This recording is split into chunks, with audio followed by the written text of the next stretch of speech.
Curitiba, eleições 2026. Hoje trazemos um rapaz que é polêmico, né? Oposição na Assembleia Legislativa do Paraná, faz um belíssimo trabalho na oposição. O pessoal do Palácio sempre está ali olhando para ele. Requião Filho.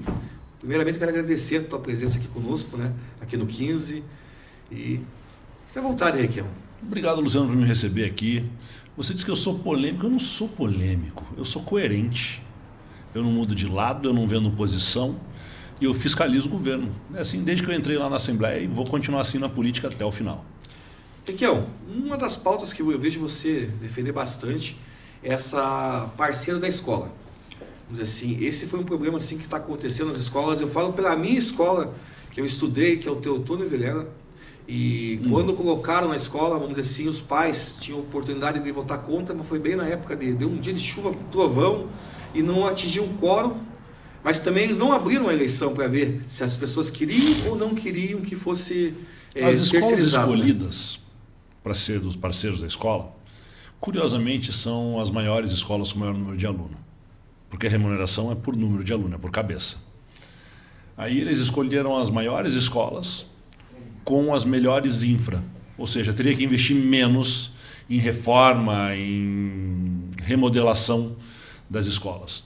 Ou seja, elas foram escolhidas de acordo com o lucro que ela proporcionaria às empresas ligadas a esse atual grupo. Geralmente os parceiros da escola são ligados ao ex-secretário Feder, que está lá em São Paulo, por desespero dos paulistas. O parceiro da escola, ele custa caro, ele não trouxe melhorias na qualidade de ensino. Os professores contratados recebem menos que os professores do Estado. A mão de obra da infraestrutura da escola é mal paga. E é um grande negócio para o parceiro da escola, para o aluno da escola, para o pai, para a sociedade como um todo. Caiu a qualidade do ensino. Alunos são aprovados sem ter condições de serem aprovados. Então o menino passa sem saber ler, a menina passa sem saber matemática, mas passa porque a remuneração e o bônus vêm de acordo com o número de alunos aprovados e com o número de presença. Então até isso a gente tem denunciado que tem sido alterado os livros de presença nas escolas. É um problema sério, porque o sistema criado não é um sistema para melhorar a educação, é um sistema para dar dinheiro para financiador de campanha. E como mudar isso? Encerrando esse programa, devolvendo a alegria à sala de aula do Paraná, fazendo novos concursos para professores e professoras, retomando a formação continuada para todos os educadores. Eu entendo que na escola, uma vez que você passou para dentro do portão da escola ali, você passou para dentro do portão, todo mundo ali é educador.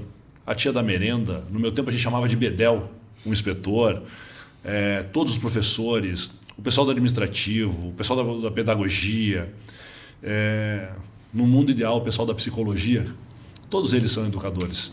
Então eu acho que a gente tem que fazer novos concursos, nós temos que investir nas pessoas. A educação do Paraná será tão boa quanto sejam os seus professores. E qual a sua opinião sobre a escola militar, né? Essas escolas que eles colocaram, na verdade, um ex-policial ali para cuidar. A escola cívico-militar no Paraná ela é uma propaganda. Ela não é um programa pedagógico. Ela não foi feita e não foi pensada em nenhuma maneira sobre a visão da pedagogia da coisa. Veja, existem escolas da Associação da Vila Militar do Paraná que são escolas maravilhosas. Tem a escola militar aqui do Exército, ali no Tarumã, que é uma escola maravilhosa, inclusive com professores do Estado, cedidos pelo Estado, desde a época do governo Requião. Tem a escola da Polícia Militar. A escola da Polícia Militar, que é muito boa, o Colégio de Polícia Militar, com professores estaduais também, se não me engano. Então o problema não é a convivência polícia-escola, mas é um modelo implementado, é uma boa ideia mal executada. Veja, a polícia estar próxima da comunidade, algo excepcional. O policial vai conhecer o adolescente, vai conhecer as crianças, vai conhecer os pais, vai conhecer aquela comunidade, a comunidade vai conhecer o policial e vai respeitá-lo. Havendo respeito de ambas as partes, nós diminuímos e muito aí abordagens erradas, conflitos desnecessários e erros que acontecem pela exaustão dos nossos policiais que estão trabalhando 60 horas por semana.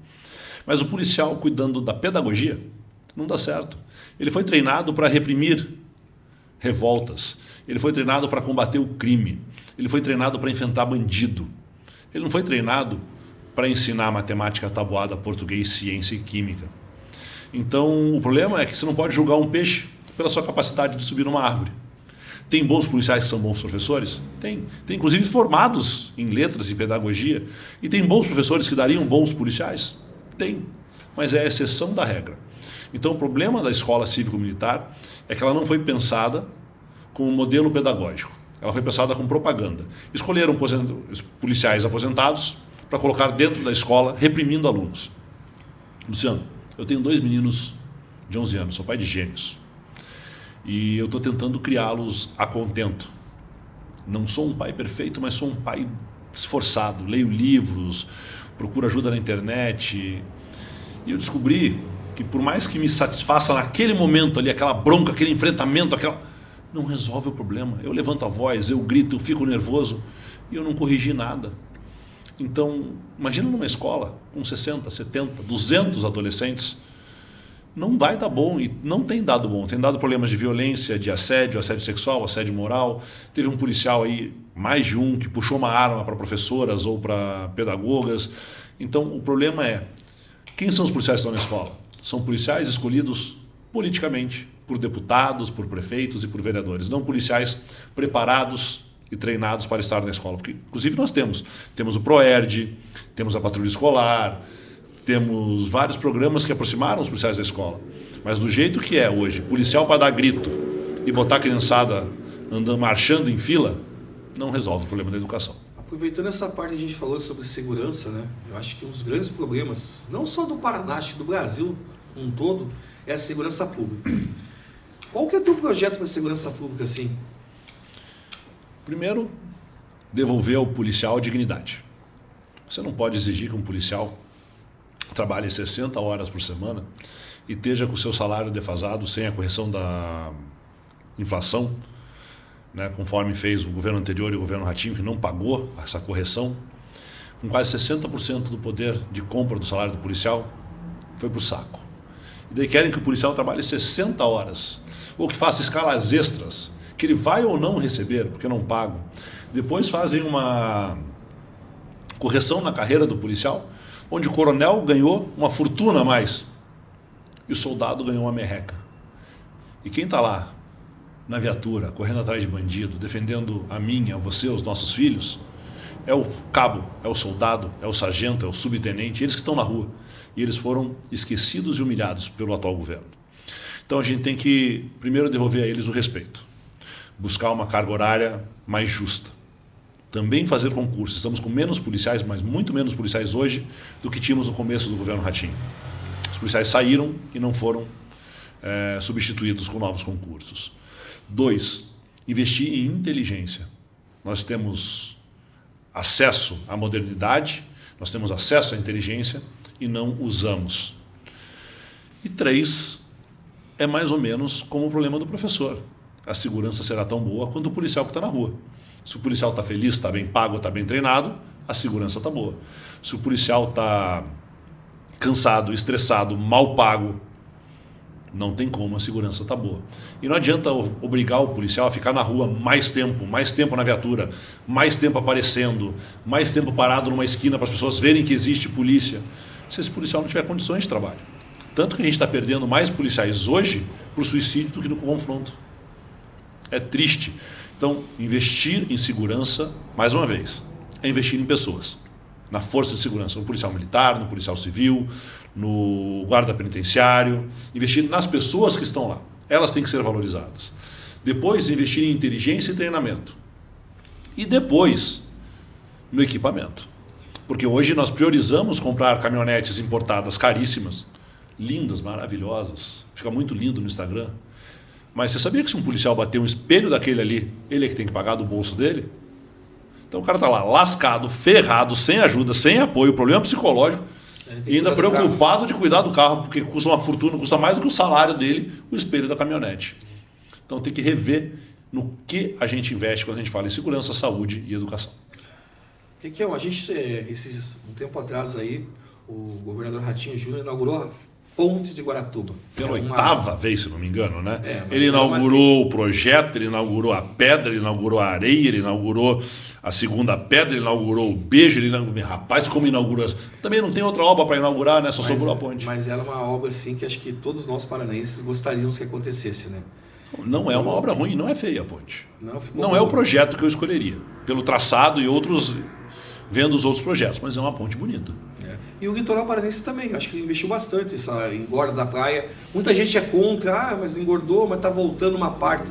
Mas a gente sabe que vai voltar, uma parte vai voltar. Né? 100 metros foi feito e já voltou um pouco. O problema de ter voltado, o problema não é a ponte, o problema é que a ponte foi a carroça na frente dos bois. Todo o acesso à ponte, todo o escoamento de tráfego, toda essa infraestrutura em volta da ponte não foi planejada. Então, colocaram o carro à frente dos bois. Tinha que fazer primeiro o acesso, o planejamento, o escoamento, as vias secundárias, aonde parar os caminhões, como passar os caminhões, essa estrutura. E depois a ponte. Resolveram fazer a ponte primeiro. Por quê? Porque a ponte é mais bonita, dá mais voto. A engorda da praia. 500 milhões de reais foram jogados no mar. Porque o mar levou de volta. Ah, mas isso é a natureza, não tinha como prever.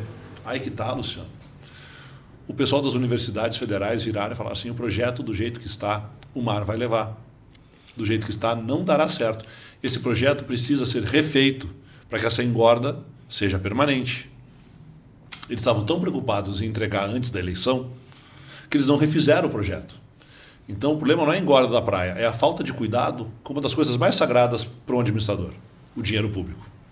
Estavam mais preocupados com a festa do que com o depois. Então, veja, engorda de praia, maravilha. Problema? Projeto errado. Ponte, muito legal. Problema? Carro à frente dos bois. Mais preocupados, mais uma vez, com a festa do que com a realidade das pessoas. Revitalização da orla, maravilhoso. Mas antes disso tudo, para quem mora lá no litoral de verdade, não para mim e para você que a gente vai descer, passar um feriado, o verão, a temporada. Para quem mora lá, será que não era mais importante eles terem investido em captação de água e esgoto? Porque todo ano tem problema. Será que a drenagem não devia ter sido feita com maior cuidado para que não alagasse tudo como tem alagado? Será que eles não preferiam mais escolas, mais segurança, mais asfalto? Por incrível que pareça, esse governo só faz asfalto e lá no litoral não fez. Então, assim, a prioridade das obras é o que me incomoda, não as obras. Eles estão fazendo, na verdade, né? Tem um projeto que vai duplicar ali entre Matinhos e Pontal. Eu vi esse projeto, achei interessante. Estão fazendo já essa parte ali até com... Quem começou as obras lá de ligação do litoral fomos nós, no governo Requião. É importante, mas veja, tem que ter um planejamento. Vou te explicar. A tua rua hoje, que você mora, asfalto, luz, tempo atrás até. asfalto, luz, calçada, tudo certinho, né? Mas imagine que você mora numa das regiões de Curitiba que nós não temos asfalto. A tua rua lá, ela é barro. Você quer melhorar de vida. Você pede o quê? Asfalto. Aí eles vão lá e fazem antipó. Aí você fica feliz durante 6 meses. Daí vira aquela buraqueira, vira aquele horror. Aí eles vão lá e fazem o asfalto. Cava a rua, faz a base, bota o asfalto. Aí a tua casa começa a alagar. Aí vão lá e fazem o pluvial.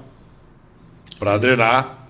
Que deveria ter feito antes, na verdade. Devia ter feito antes. Mas daí faz o pluvial. Daí quebra todo o asfalto para fazer o pluvial. Aí agora você tem asfalto e não está alagando. Aí você quer o quê? Você quer calçada. Aí faz a calçada. Aí chega lá e fala assim, agora não tem esgoto. Aí quebra o asfalto, quebra a calçada, quebra metade do pluvial que devia ter sido feito antes e faz o esgoto. Daí refaz tudo de novo. Daí você quer iluminação. Aí eles vão lá e botam o poste ou no meio da rua ou no meio da calçada. E acaba com a mobilidade. Aí tem que quebrar tudo e fazer de novo. Isso é desperdício de dinheiro público. Quando eu falo de planejamento e falo de obra, o que eu falo é justamente isso. Vamos investir no litoral? Vamos. Vamos começar da fundação. Vamos ter uma boa fundação para que a gente precise investir uma vez só. Isso é planejamento, isso é cuidado com o dinheiro público, isso é respeito ao contribuinte, a você que paga imposto. E hoje nós temos uma preocupação com a festa. Fica legal, fica bonito, mas ponte, né? a luz, mas é desperdício de dinheiro público. É isso que me incomoda. Não é, você não gosta que faça asfalto. Eu amo que faça asfalto. Mas eu queria que tivesse sido feito toda a infra por baixo primeiro, para não ter que quebrar 3 ou 4 vezes a mesma obra. A gente viu aqui em Curitiba, né, o pessoal fazendo as ruas de concreto. Quantas vezes você viu a mesma rua ser quebrada? Tem uma ali perto de casa que está na 4ª. Olha o desperdício. E não termina essa obra, né? Vamos dizer assim, está vendo uma linha verde do Inter 2, né? A linha verde do Inter 2, exato. Obra de igreja, né, dizia no meu tempo. Bem não acaba complicado. nunca. Requião, acho que um assunto assim que a gente vê você cobrando bastante na Assembleia, é a Copel. Energia cara, serviço ruim, prejuízo para o agro, prejuízo para a indústria e menos dinheiro na economia. Desde que a Copel foi privatizada, a Copel não tem investido em novas linhas, em nova captação e em nova distribuição de energia no Paraná. Desde que a Copel foi privatizada, as equipes de manutenção têm sido diminuídas para cortar custos. Desde que a Copel foi privatizada, ela tem batido lucros recordes na Bolsa de Valores e tem diretor da Copel ganhando 500 pau por mês. Por mês. Queria um salarinho desse, né? Eu também. Agora veja, o que acontece? A conta de luz ficou mais cara. É ruim para o seu João e para a Dona Maria. Agora você imagina para o dono do supermercado, que tem que manter os freezer ligados. Você imagina para a indústria, que trabalha com máquina. Você imagina para o agro, que precisa fazer irrigação e manter, hoje, inúmeras máquinas funcionando, para manter as granjas, os peixes, os porcos, os freezers, o leite. Então, energia cara, ela encarece o que eu e você comemos, ela encarece o custo das indústrias, ela encarece o custo das empresas e ela tira o dinheiro que o Luciano e o Maurício iam gastar no restaurante da esquina, no barzinho com os amigos no final de semana, porque em vez da conta de luz ser 150, ela está 300. É 150 a menos que você tem para colocar na economia. E esse dinheiro não volta para o Paraná, porque os donos da Copel são o Vorcaro, o BTG, o Master, o Tanuri e outros fundos incríveis que estão fora do Brasil. O dinheiro não fica nem no Brasil, quanto mais no Paraná. Eu queria entrar num assunto que hoje virou um assunto nacional, que é a escala 6x1. Eu trabalhei nessa escala 6x1, 4 anos no supermercado, e eu sei a dificuldade que é você trabalhar num domingão, dependendo de um ônibus público e ficar 1 hora e pouco esperando esse ônibus. Eu defendo muito que as pessoas têm que ter o direito de ter o convívio com a família, porque minha namorada na época trabalhava de segunda a sexta, eu trabalhava nessa escala, final de semana, e não tinha como ver, na verdade, entende? E a gente vê essa dificuldade que as pessoas têm. A gente vê muita gente hoje batendo, não, porque vai quebrar. O dono da van, vamos dizer assim, tem um lucro de 3,5 bilhões, dizendo que vai quebrar por causa dessa escala, que as coisas vão crescer. Qual é a sua opinião sobre a escala 6x1? Sabe o que ia quebrar o Brasil? O fim da escravidão. Ia quebrar o Brasil. Depois, o 13º ia quebrar o Brasil. Aí as férias iam quebrar o Brasil. O Vale Alimentação ia quebrar o Brasil. O Vale Transporte ia quebrar o Brasil. A economia se adapta. O ser humano evolui. Veja, a 6x1 pode atrapalhar uma pequena indústria de louças ou canecas. Ela vai ter que contratar mais gente. Por quê?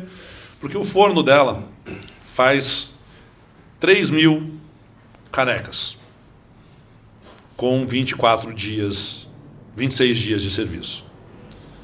Se a gente tira 6x1 e põe para 20 dias, o forno dela não vai mais fazer 3.000 canecas, porque é um forno. A Havan vende roupa importada da China. Não vai quebrar a Havan. A Volvo trabalha com 5x2. A Renault trabalha com 5x2. Nos Estados Unidos, a escala das grandes indústrias é 5x2. Então, veja, não vai quebrar nada. Vai ter que se adaptar. Vai ter que diminuir um pouco o lucro do grande, que já não quer pagar para você nem o seu salário mínimo. Quer que você trabalhe como PJ para não ter que te pagar férias, plano de saúde, FGTS, seguro-desemprego. Ele quer que você se ferre. E ainda quer que você trabalhe 7 dias por semana, conforme o senador Moura assinou lá uma PEC agora, que libera geral para a indústria botar a faca no pescoço do trabalhador. Então a 6x1 não vai quebrar ninguém. Ela pode, num primeiro momento, dar um soluço nos menores. E para isso aqui no Paraná, por exemplo, se eu for eleito, com a minha pré-candidatura já colocada, eu tenho, e sou o único que tem, um projeto que já está na internet de ICMS zero para pequena e microempresa, para dar um alívio nesse primeiro momento. Mas como assim? Você vai abrir mão de imposto? Vou. Pequenas e microempresas, aqui no Paraná, já tem uma faixa de isenção. Tem até um certo valor que eles não pagam ICMS. A minha proposta é, pequena e microempresa não paga ICMS, ponto. Por quê? Porque hoje eles são responsáveis por 7 em cada 10 empregos do Paraná. E apenas 2% da arrecadação. Está na margem de erro, esses 2%. Seu pai fez isso no governo dele. Sim, né? nós zeramos. Baixou bastante imposto. Nós zeramos. Aumentou do cigarro, aumentou de algumas coisas. Aumentamos, tiramos imposto de remédios, tiramos imposto de bens e produtos como a linha branca, geladeira, essas coisas. Tiramos imposto da cesta básica e criamos a faixa de isenção para pequenas e microempresas. Uma faixa de isenção. Eu vou mais longe. É imposto zero, ICMS zero. Vai durar até 2033, que é quando a reforma tributária é inteiramente implementada no Brasil, e o ICMS deixa de existir. Existe o imposto único federal e estadual. Mas até lá é imposto zero. Por quê? 7 em cada 10 empresas. E é no pequeno. Ele vai poder manter o emprego, ele vai poder contratar mais alguém, ele vai poder pagar melhor. Sabe uma coisa que é quebrar o Paraná? O salário mínimo regional, quando o Requião fez ele, mais alto que o salário mínimo nacional. Sabe o que aconteceu no final das contas? Aumentou o nosso PIB, aumentou o nosso poder de compra e aqueceu a economia. O problema do salário mínimo regional é que poucas categorias entram, né? Na verdade. Até hoje é mais alto, na verdade, o salário mínimo do Paraná. É o mais alto do Brasil. Infelizmente, por causa dos acordos coletivos dos sindicatos, acabam prejudicando. Eu fiz um levantamento até sobre a escala 6x1. Nós temos mais ou menos 20 milhões de brasileiros trabalhando nessa escala registrado. Uhum. A média salarial dessas pessoas é entre 1 e 1,5 salário. É uma loucura, né? É muito baixo. É muito baixo. Uma pessoa que paga um aluguel hoje em dia, água, luz, no preço que está, o que sobra essas pessoas? Imagine, água e luz. Pode ir perto de R$500. Um tanque de gasolina. Aluguel.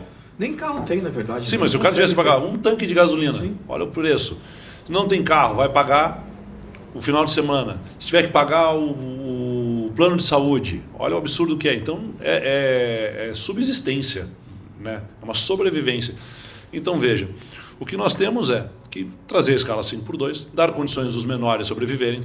Aí eu tenho uma discordância com o governo federal, eu acho que é necessário sim um incentivo fiscal gradativo, que ele vá diminuindo de acordo com o tempo para que os pequenos possam sobreviver. Os grandes dão um jeito. O velho da van vai ganhar dinheiro do mesmo jeito. O Carrefour vai ganhar dinheiro do mesmo jeito. Os meus amigos aqui da Nicei, no Paraná, vão ter que dar mais um domingo de folga para aquela galera lá, porque já viu como é que a escala de farmácia? É subhumano, cara. Eu não sei como é que eles aguentam trabalhar. E a pessoa adoece, na verdade, né? Acaba tendo que gastar na própria farmácia comprando remédio, né? Porque... Exatamente. Então, o fim da escala 6x1 é uma evolução. Agora, na contramão, vem o pessoal como o Sérgio Moro dizendo aí que você acaba todas as regras e você negocia.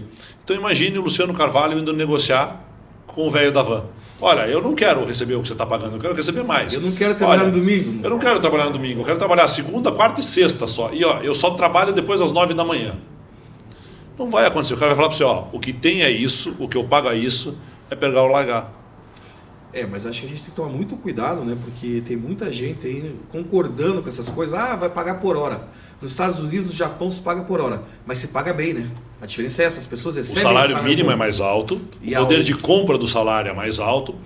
E vamos dizer que a gente possa pagar por hora no Brasil. Vamos dizer que a gente crie essa modalidade de pagar por hora. Nós temos que criar, então, regras e leis que protejam o trabalhador para ele não ser explorado. Que eu entendo, por exemplo, que um restaurante ele não atenda tantas pessoas na segunda como ele atende numa sexta-noite. Eu entendo que quem trabalha com feijoada venda quarta e sábado mais do que numa quinta-feira à noite. Então, assim, a gente pode criar categorias e criar regras mínimas para que isso não se torne exploração de trabalho. A gente tem que garantir ao hipossuficiente, aquele que não tem poder de negociação, porque só tem poder de negociação quando você está no mesmo nível. Quando você precisa do salário e o cara tem uma oferta muito maior que a demanda, ele manda no mercado. Riquel, nós tivemos o problema do pedágio, quando o Jaime Lerner implantou o pedágio no Paraná. Seu pai veio depois, como governador, por 2 mandatos. Com mais de 40 ações contra o pedágio. Daí o abaixo acaba, né? Aquele negócio do abaixo acaba ficou. A gente sabe que ele entrou com as ações, infelizmente.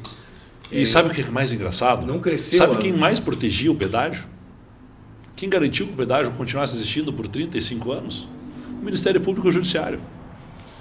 Porque nós entrávamos com ação contra o pedágio, eles diziam assim, não é superfaturado, isso aqui é privado. Não tem corrupção, isso aqui é privado. Não tem problema se não está funcionando, vocês assinaram o contrato, agora aguenta. E daí precisou de um grande escândalo, onde mostrou que era superfaturado, tinha corrupção, eles não estavam cumprindo o contrato. Deixaram de fazer as obras, fizeram um acordo com o Ratinho Júnior, pagaram uma mixaria e foram embora com os bolsos cheios. Aí o Ratinho, que era governador, olha que engraçado. O pedágio tinha um contrato que tinha dia e hora para acabar. Ou seja, a recepção das estradas pelo Estado poderia ser muito bem planejada. E o contrato previa ainda que o pedágio tinha que deixar caminhões, ambulâncias, guinchos e todo o material para o Estado absorver. Todo mundo sabia o dia e a hora que a cancela ia levantar. O pedágio começou a sumir com guincho, sumir com ambulância, subir com caminhão. Começou tudo embora. E ninguém viu. O governo e o DR não viam. O pedágio acabou e o Estado disse, meu Deus, eu não tenho como cuidar das estradas, não estou pronto para isso. E abandonou as estradas do Paraná e causou milhares de mortes por 2 anos. Destruiu as estradas também, né? Sim, zero manutenção. As estradas e voltaram com pedágio, se a gente for analisar, com o mesmo valor que quando mais caro, mais caro hoje do que era ontem. Então eles abandonaram as estradas para que você, Luciano, para que você que está assistindo a gente, começasse a viajar no final do ano e falasse, meu Deus, o Estado não dá conta. O Estado matou gente, isso para mim é tentativa de homicídio doloso. O Estado causou mortes pelo abandono descarado das nossas estradas para que você pudesse ser convencido que o pedágio era necessário. O Estado não se preparou, não planejou, não se organizou. Esse é o governo do Ratinho, que fala que é do planejamento, da infraestrutura, das obras. Ele é o governo que abandonou as estradas por 2 anos. Ao ponto da população falar assim, ai meu Deus do céu, deixa o pedágio voltar que pelo menos tinha manutenção. Veja, não tinha obra, tinha manutenção, o pessoal já estava ficando feliz com o mínimo. Né? E daí voltou dizendo, não, o pedágio vai ser 50% mais barato. O pedágio é mais caro, tem mais praças, absorve um custo muito maior no custo Paraná hoje. O custo é muito maior por causa do pedágio. E o pedágio foi escrito por quem? Por Sandro Alex, Ratinho Júnior, Tarcísio, que é governador de São Paulo, e Jair Bolsonaro. Com quem que estava do outro lado da mesa negociando com eles? Os donos do pedágio. Quem são os donos do pedágio hoje? Apesar do CNPJ ser outro, do nome ser outro, são os mesmos do pedágio passado. De repente viraram anjos de candura? Não, são picaretas que estão mais uma vez aí, já agora com apoio da NTT, não é mais da GEPAR, agora da NTT, ganhando mais do que deveriam, fazendo menos do que deveriam e implementando, inclusive, coisas que não estavam nem no contrato, como aquele free flow maldito, que ainda está ferrando com o povo do interior do Paraná. Qual é o teu projeto para, se você virar governador, você não vai vir com essa frase que teu pai usou no passado, né? Qual é a tua ideia? Eu já, diferente do meu pai, como gato escaldado tem medo de água fria, cachorro escaldado tem medo de água fria, gato mordido por cobra não chega perto de linguiça e etc, eu não confio mais na justiça. Então eu não vou dizer para você, vamos acabar com o pedágio porque ele não cumpre o contrato. Primeiro porque ele está amarrado e está na mão do governo federal hoje, não é mais o governo do estado. Segundo, que a única coisa que nós podemos fazer pelo DR é fiscalizar. E o DR está sucateado. Então o que a gente vai precisar? A gente vai precisar tentar convencer o governo federal a não fazer os novos leilões, ou se quiser fazer, remodelar o modelo. Né? Usar outro modelo de pedágio, porque esse modelo está falido, é caro, é ruim e não garante obra. Só tem garantia para a pedageira. 2, é fiscalizar Contudo, o pedágio, fiscalizar as obras, fazer medição, saber preço, exigir transparência, contar carro, passar limpo esse trambique e contar com a ajuda de toda a sociedade civil organizada para que a gente possa, juntos, pressionar Ministério Público e Justiça. Porque vai ter que fazer denúncia em cima de denúncia para cada vez que subir o pedágio e eles não tiverem feito as obras. Para cada vez que subir o pedágio e a gente disser que está superfaturado. Para cada vez que o pedágio tentar enganar o povo do Paraná e botar dinheiro no bolso, a gente está em cima. Porque a gente já viu que se depender da NTT, eles vão roubar a gente e muito. Eles tinham que receber X. Eles receberam 2X. Esse valor excedente tinha que ser inteiro aplicado imediatamente em obras. Eles distribuíram para os acionistas do pedágio. Sabe o que a NTT falou? Tudo bem, acontece. Isso não foi um erro, isso foi má fé. Já mostrou a índole desse pessoal de novo. Então vai ser uma briga muito dura contra o pedágio. A gente espera que o governo federal se atente à besteira que fez e reveja os próximos lotes e esse modelo. Quem sabe a gente consegue segurar um pouco o prejuízo do Paraná. Você deu uma entrevista esses tempos atrás falando que acho que vai ter um vídeo seu, na verdade, falando que o Sérgio Moro não tem experiência nenhuma de gestão, conhecimento nenhum de gestão. Como é que você vai, nos debates, né, com o Sérgio Moro, vai cobrar isso dele para ele poder explicar um pouco também, né? Porque gestão é uma coisa muito importante. Eu falo porque eu sou formado em gestão pública, estudei um pouco essa área, acho que tem que ter. Porque não adianta a gente querer ter um cargo público e não conhecer nada. Veja, começamos lá atrás errando, onde começaram a dizer que político tinha que ser empresário de sucesso. E aonde se elegeu um empresário de sucesso, na maioria dos lugares, em 99,9% das vezes, deu ruim. Por quê? Porque o serviço público não é feito para dar lucro. Ele é feito para atender pessoas, cuidar de pessoas. Ele não pode dar prejuízo, mas o lucro não pode ser o objetivo final. Então, aonde elegeram esse tipo de gente, às vezes até bem intencionados, eles trouxeram prejuízo para a população. Sérgio Moro não conseguiu administrar nem a sua própria vara na Justiça Federal. Está sendo investigado, tem problema no CNJ, tem ação no STJ, tem um problema lá de um fundo que ele criou da Lava Jato que sumiu o dinheiro e ninguém consegue explicar, está no STJ lá sob sigilo, mas está sendo investigado por ter gasto aí mais de 3 bilhões de reais que desapareceram de um fundo da Lava Jato. Então o Sérgio Moro vai ter que explicar, porque eu quero saber dele, qual é a solução para a educação? Não é falar mal do PT. Qual é a educação para a nossa polícia? Não é falar mal do PT. Como que nós vamos acabar com a fila de cirurgias eletivas para as mulheres? Não é falando mal do PT. Como é que nós vamos combater o feminicídio? Não é falando mal do PT.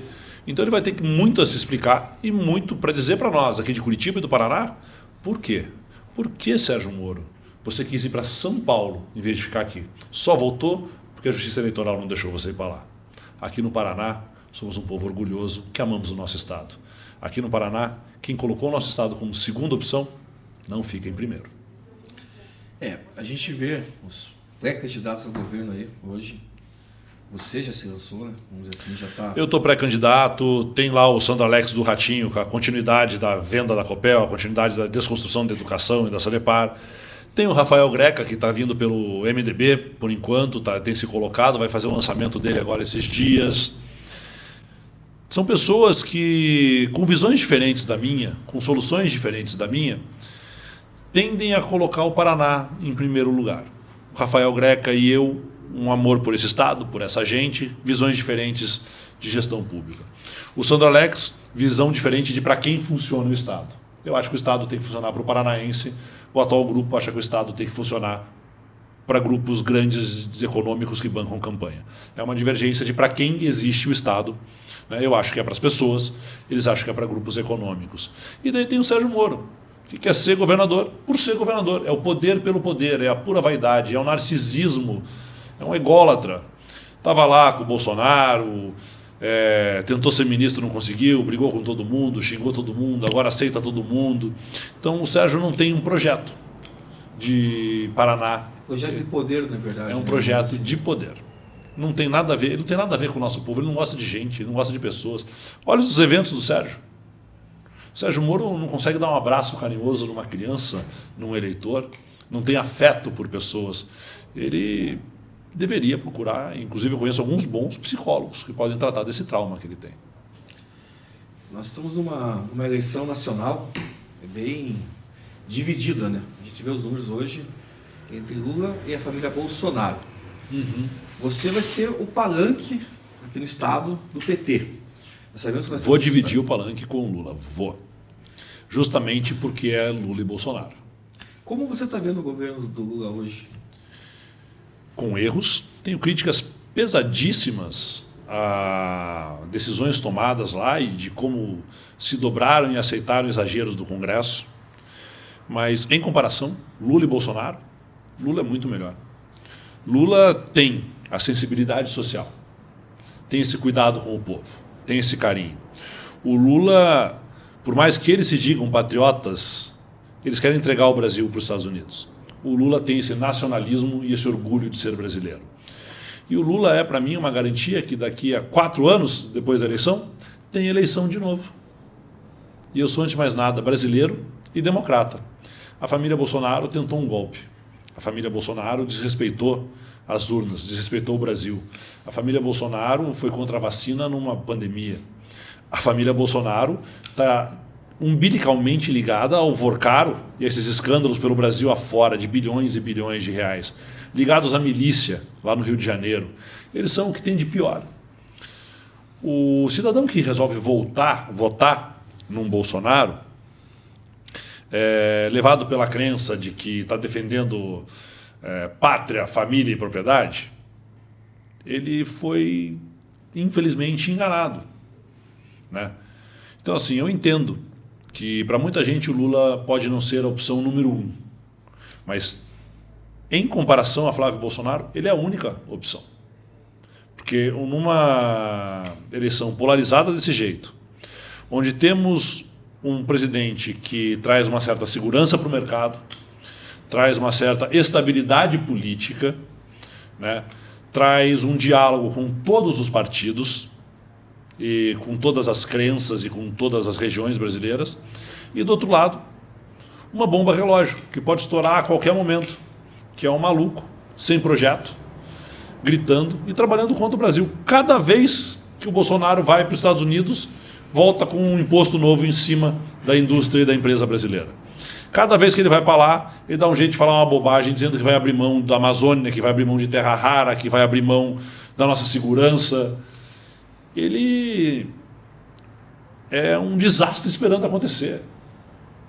Então não dá, não tem como. Hoje, dividir um palanque com Lula é dividir um palanque com a democracia. É dividir um palanque com a chance de eleger um presidente e discutir projetos daqui para frente. Eleger Bolsonaro é um risco ao Brasil, à economia, à nossa estabilidade e à nossa sanidade mental também, né? Porque ter mais um maluco daquele lá não dá.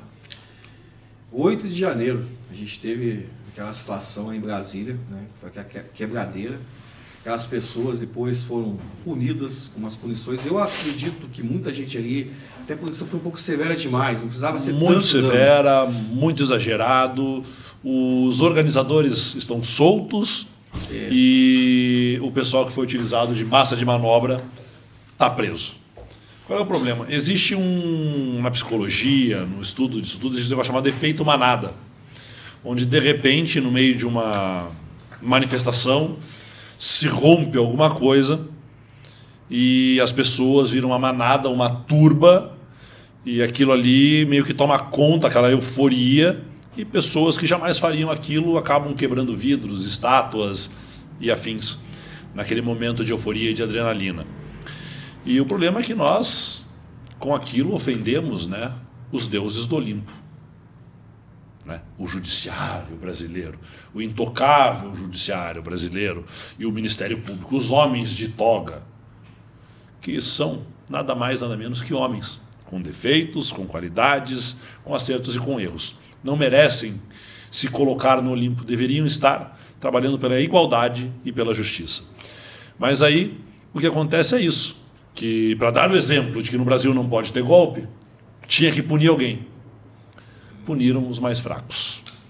Os políticos responsáveis por isso, aqueles que organizaram ônibus, que pagaram, que escreveram cartas de golpe, estão todos por aí soltos, alguns até tentando eleger a família. Hoje na Assembleia Legislativa teve na votação na CCJ, né, sobre o caso do Renato, né? O que você pode nos dizer sobre isso, o deputado Renato Freitas? O Renato Freitas, ele é um deputado polêmico, assim como eu, com posições fortes e firmes. E tem o seu jeito de fazer política.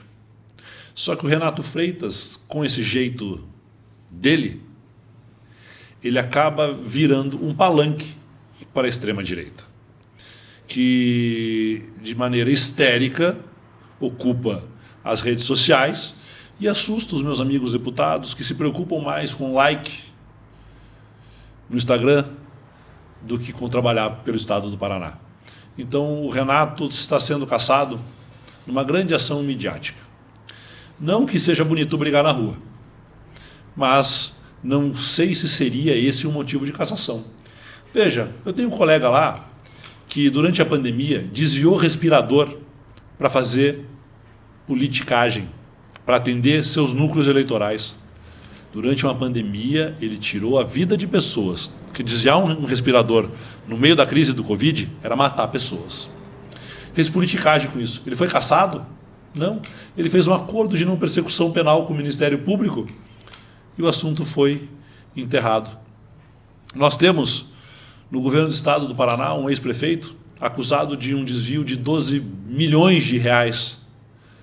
O governo disse que ele foi demitido. Eu li hoje no Politicamente Correto que ele só não foi demitido como ganhou um aumento e está lá com cargo público.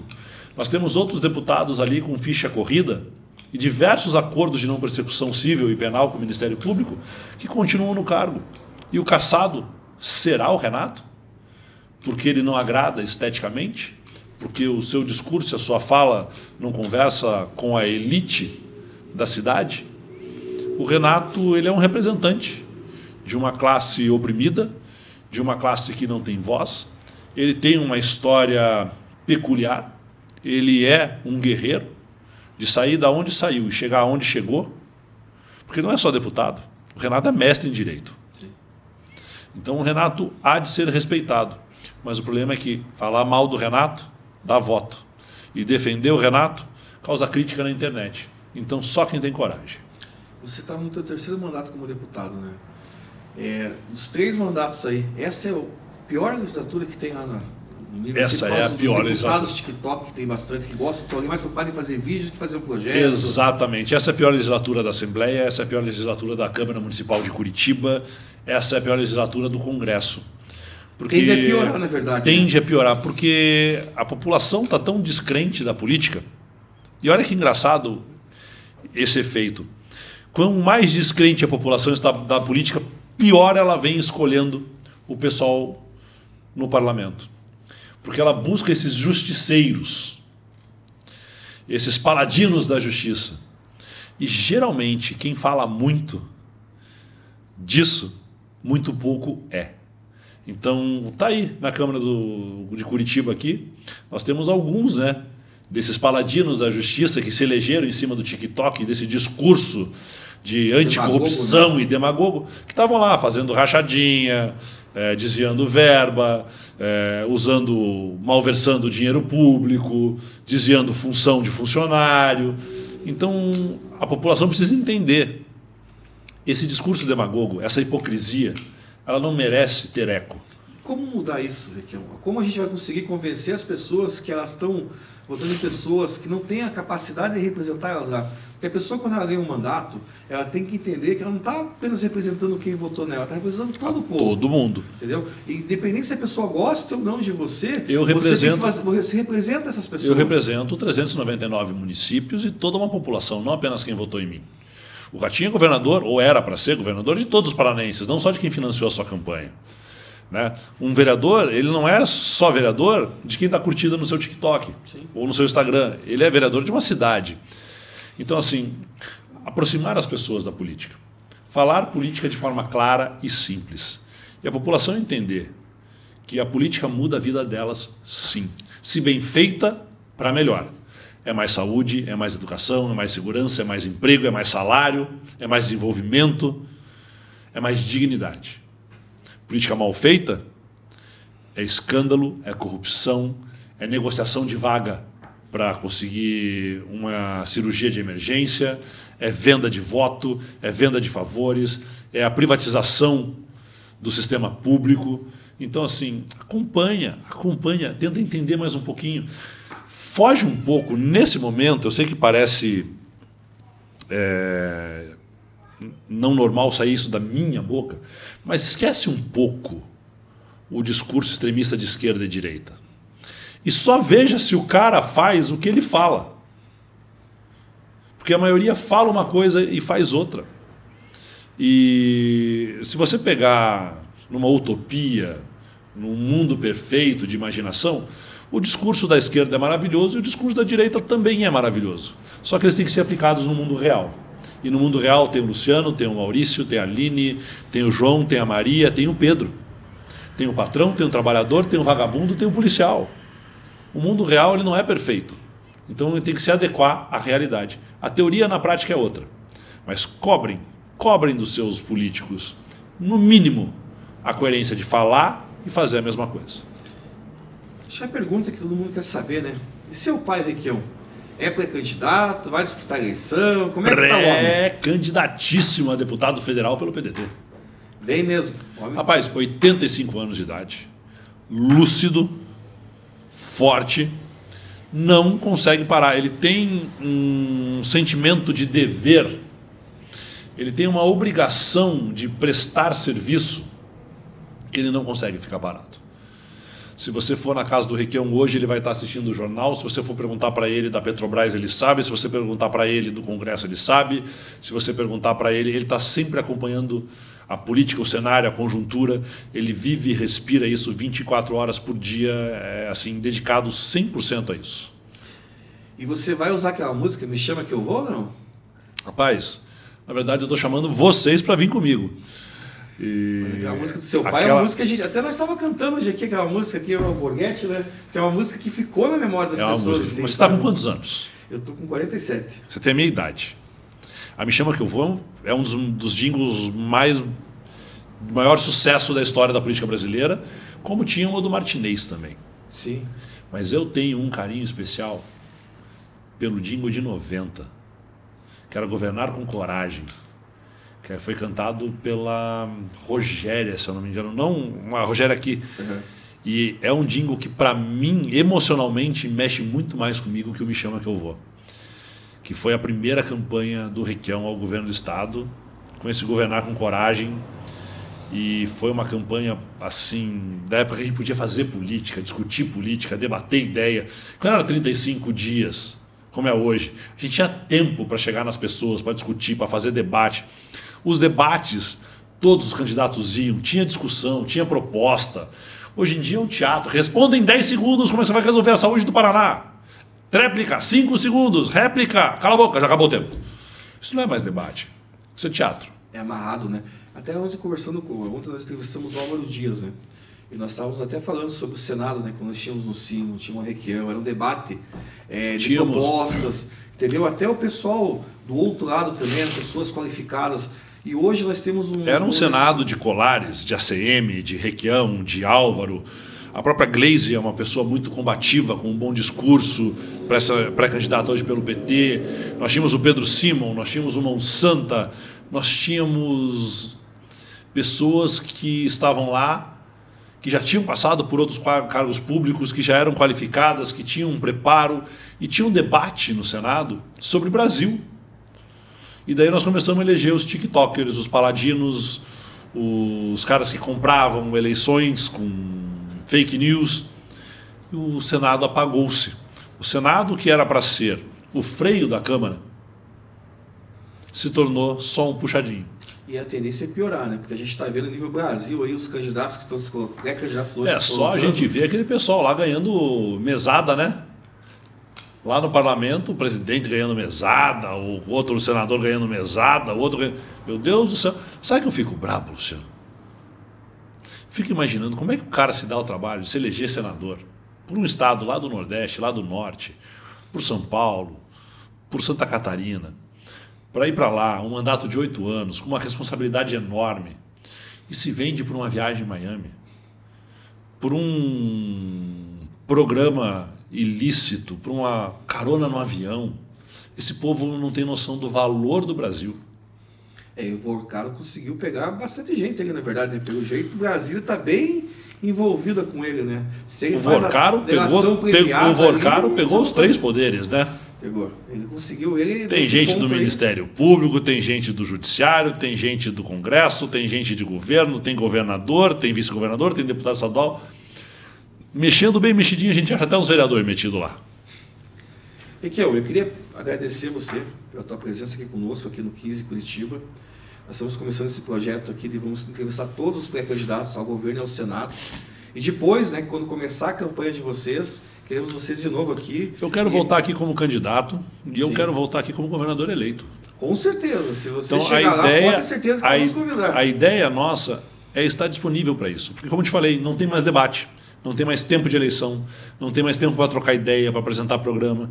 Então, os podcasts, a rede social, quando ela não é só para chocar, para causar like, para impactar, quando ela pode servir para ajudar a democracia a chegar até as pessoas, eu acho incrível. Eu topo qualquer conversa, eu topo qualquer discussão.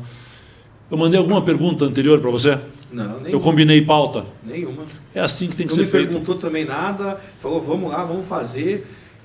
Conversamos com a assessoria sua e eles falaram, não, você não pode fazer a pergunta que você quiser.